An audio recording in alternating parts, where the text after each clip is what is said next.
do Galatians chapter 2. Then after 14 years I went up again to Jerusalem with Barnabas, taking Titus along also. I went up according to a revelation and presented to them the gospel I preach among the Gentiles, but privately to those recognized as leaders. I wanted to be sure I was not running and had not been running in vain. But not even Titus, who was with me, was compelled to be circumcised, even though he was a Greek. This matter arose because of some false brothers had infiltrated our ranks to spy out the freedom we have in Christ Jesus in order to enslave us. But we did not give up and submit to these people for even a moment, so that the truth of the gospel would be preserved for you. Now, from those recognized as important, what they once were makes no difference to me. God does not show favoritism. They added nothing to me. On the contrary, they saw that I had been entrusted with the gospel for the uncircumcised, just as Peter was for the circumcised. Since the one at work in Peter for an apostleship to the circumcised was also at work in me for the Gentiles.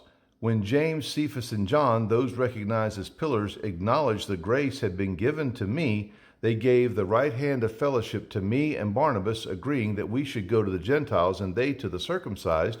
They asked only that we should remember the poor, which I had made every effort to do. When Cephas came to Antioch, I opposed him to the face because he stood condemned.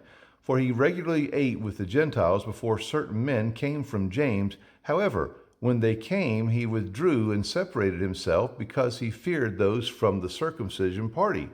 Then the rest of the Jews joined his hypocrisy, so that even Barnabas was led astray by their hypocrisy. But when I saw that they were deviating from the truth of the gospel, I told Cephas in front of everyone, if you who are a Jew live like a Gentile and not like a Jew, how can you compel Gentiles to live like Jews?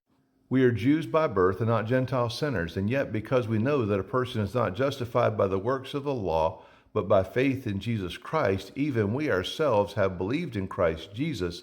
This is so that we might be justified by faith in Christ and not by the works of the law. Because by the works of the law, no human being will be justified. But if we ourselves are also found to be sinners while seeking to be justified by Christ, is Christ then the promoter of sin? Absolutely not. If I rebuild those things that I tore down, I show myself to be a lawbreaker. For through the law I died to the law so that I might live to God. I have been crucified with Christ and no longer live, but Christ lives in me. The life that I now live in the body, I live by faith in the Son of God who loved me and gave himself for me.